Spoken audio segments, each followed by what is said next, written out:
Les damos la bienvenida al taller de creación literaria para escritores. La dirección del taller está a cargo del escritor Juan Diego Mejía y busca fortalecer a escritores con proyectos narrativos en curso que requieran acompañamiento en la creación literaria centrada en el género narrativo, cuento, relato, crónica y novela.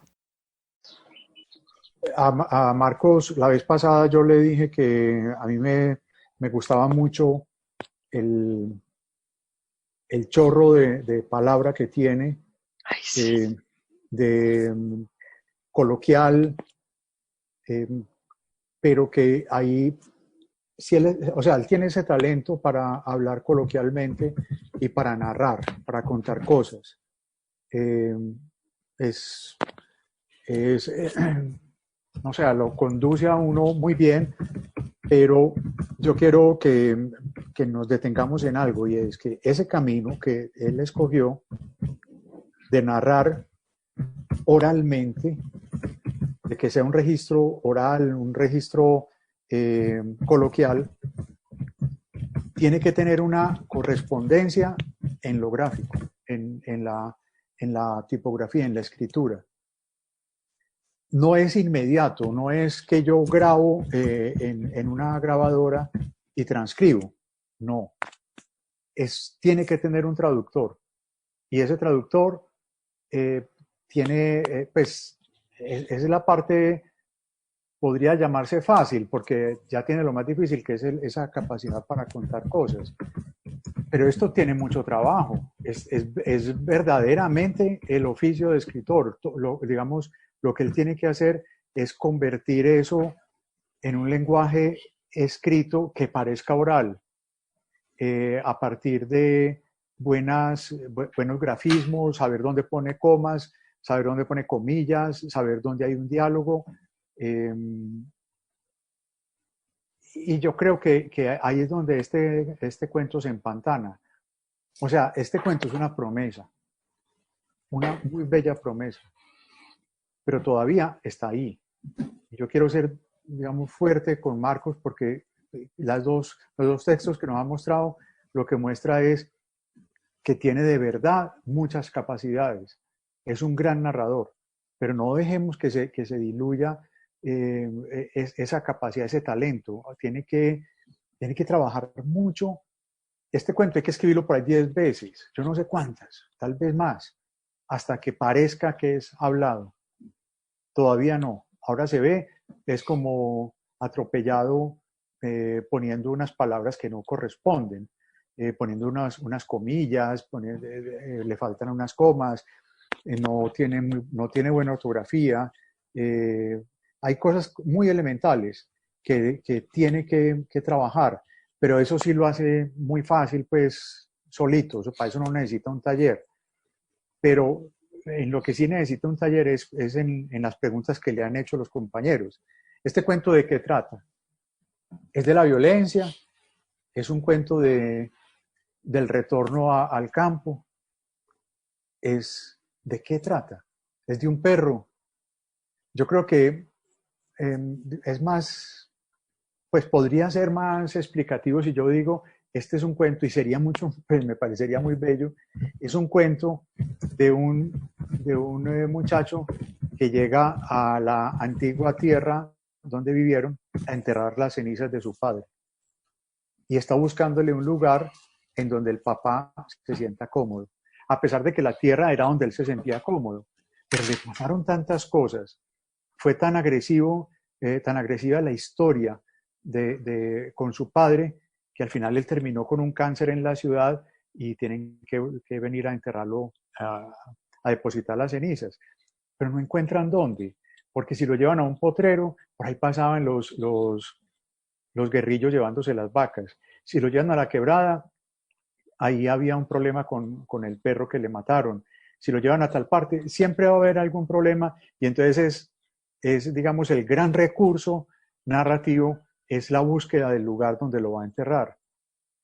Si esa búsqueda tan creativa que tiene, que a todos nos encantó, la acompaña con una buena palabra, con un buen registro escrito que parezca oral, ese vecino del principio sobra. yo sé que uno necesita a veces, uno necesita justificarse, bueno, ¿yo a quién le estoy contando esto?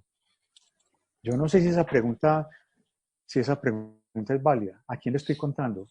Yo sé que es válida, pero no sé si siempre hay que encontrar a alguien a quien contarle. Uno escribe libros es para que los lean. Y uno sabe, uno trata como de crear una parafernalia y un montaje para que todo parezca como que el lector se arrimó, como quien no quiere la cosa y de pronto vio que están contando una historia. También puede ser uno como en el Quijote, abre el libro y lo están contando es a uno, al lector. O sea, ese es un problema menor, me parece a mí.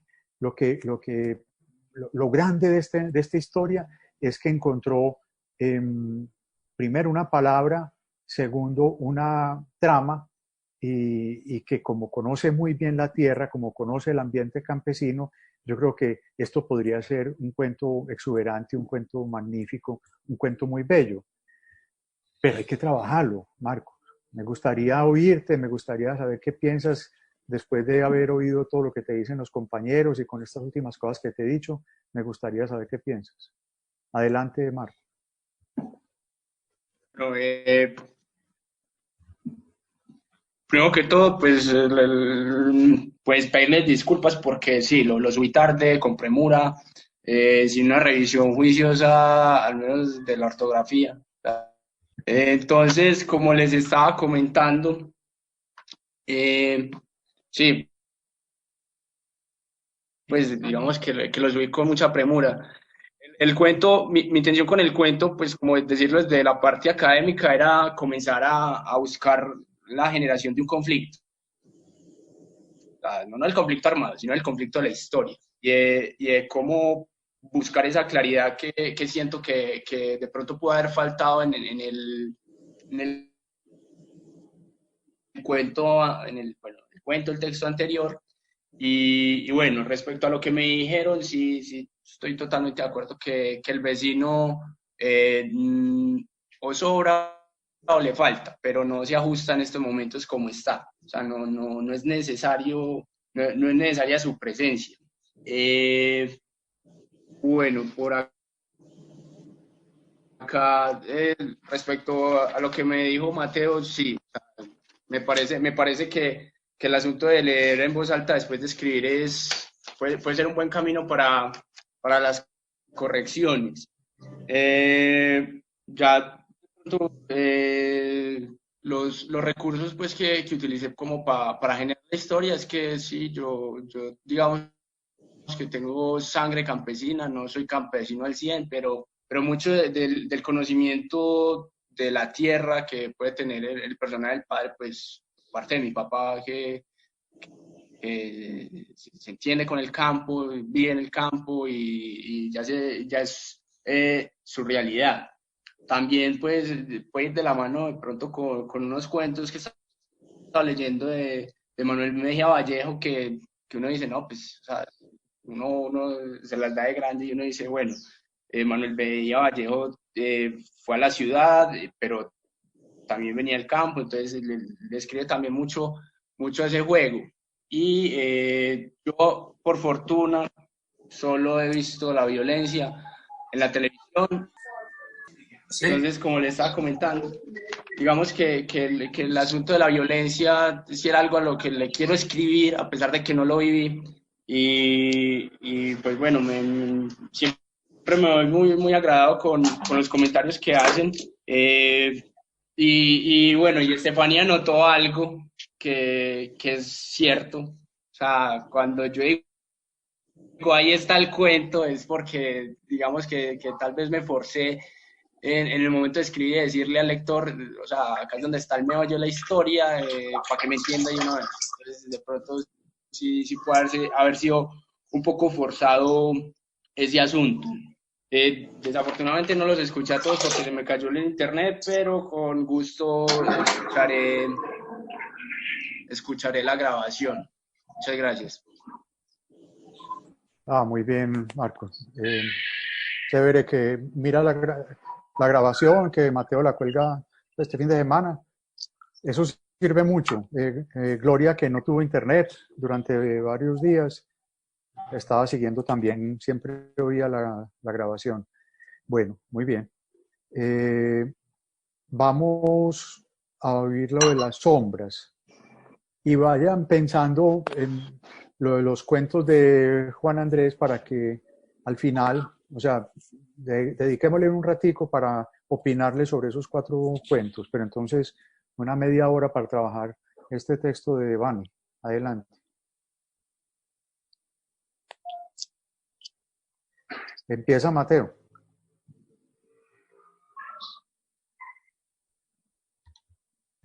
Hola, espérate, yo lo pongo por aquí.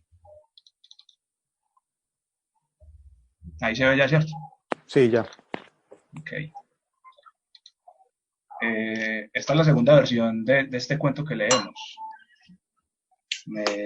Creo que ha mejorado, mucho en cuanto a lo que le dijimos la primera vez Decía que esta es la segunda versión que leemos, veo una mejoría en el texto, en aquello que le sugerimos la primera vez del tono informativo. Creo que ha mejorado en eso. Sin embargo, yo creo que hay el tema que trata el cuento es este asunto de las sombras, ¿sí? La sombra creo que es lo que conduce el cuento, el relato, lo que va llevando la acción, pero creo que ese mismo tema es el error. ¿A qué me refiero? A que si bien el relato está atravesado por ese elemento se menciona reiteradamente al principio, pero luego se pierde el relato y solo vuelve a aparecer hasta el final. La referencia entonces en la cabeza del lector queda muy lejos de ese final y me parece que pierde impacto por eso, ¿sí? Porque la protagonista nos empieza a contar como el resumen de las tragedias que ella presencia cuando aparece esta sombra o las sombras, y después nos empieza a contar el relato grueso del cuento, que es a esta señora o este personaje que lo van llevando, pues que lo recoge el helicóptero, etcétera, etcétera. Cuando nos empieza a contar todo eso, el tema de las sombras desaparece totalmente. Y son como 2 o 3 páginas donde no se menciona para nada. Y solo lo vuelve a retomar, insisto, al final, ¿cierto? Cuando dice, estaba contenta hasta que el viento de los helicópteros me hizo agarrar de un palo para no caerme, y mientras miraba el pájaro metálico, en el cielo vi pasar la quinta sombra. Desde ese punto hasta la última vez que lo mencionó, ha pasado mucho tiempo. Entonces, creo que si ese es el elemento que va a atravesar el relato, habría que volver atrás e irlo desgranando por todo el texto, para que esa imagen en la cabeza del lector no se pierda nunca. Creo que ese tema de la sombra hay que desarrollarlo mucho más. Inclusive hay que poner a dudar al personaje sobre ese asunto, ¿cierto? Porque no se explica mucho. Ella dice que cada que ella siente esa sombra o cada que la ve pasa una tragedia, pero no se explica mucho el origen de eso, ni se explica mucho de dónde venía eso, pues, o sea, como los antecedentes de esa superstición que tienen en esa tribu, o no sé, ¿cierto? Me parece que es algo muy interesante, eh, y que necesita, como dije, más desarrollo para que ese final que intenta ser sorprendente o intenta ser contundente, tenga la verdadera fuerza que se merece, ¿cierto? Porque creo que aquí, como se pierde ese elemento, se queda muy corto. Y creo que si el cuento gira alrededor de eso, entonces hay que ponerle muchísima más atención a ese solo elemento. Me quiero centrar en eso nomás, Juan. Ok, Mateo. Muy bien. Caro y luego Julio y después Estefan. Eh, a mí me gustó mucho más, me gustó mucho esta versión del cuento. Me parece que ya es mucho más claro, se le nota el trabajo que hizo Vanessa para tratar como de darle lugar en como en la historia al tema. Yo podría identificar que el tema del que ella está hablando es la muerte y que lo metaforiza o lo representa a través de las sombras. Para mí eso está claro. La vez pasada yo tenía dudas si se trataba de esto o se trataba del conflicto armado o de alguna otra cosa, pero esta vez al leer yo sentí que era mucho más claro y yo digo, esto es un texto que está hablando de la muerte. Me parece, hubo una palabra que ella utilizó que a mí me pareció muy sonora, me hizo mucha gracia y me gustó. No sé si está bien o mal, permitido o no, pero la palabra es nutrido. No sé, me pareció muy sonora, me gustó mucho y se lo quería decir. Hay unas pequeñas frases, un par de ellas. Una, por ejemplo, cuando ella dice que la cubre con esta cosa de colores y dice que es porque a las sombras no les gustan los colores. A mí me pareció que ese pedacito tenía algo de poesía y que era una manera de metaforizar esto de la sombra con el color de la muerte y la vida.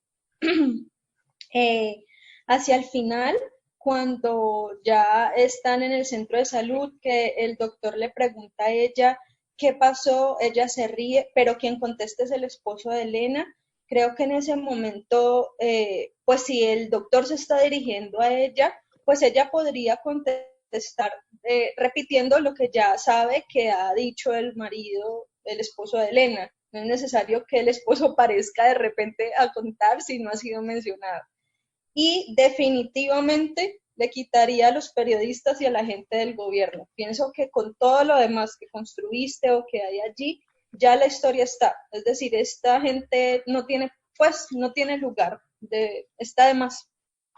No tienen, en la historia de lo que estás narrando, de lo que le pasa a ella con su prima, con lo que a ella le importa, con el tema de la muerte, ya es suficiente. Eso de la otra gente, pues no es necesario que ellos estén siempre. Yo lo quitaría.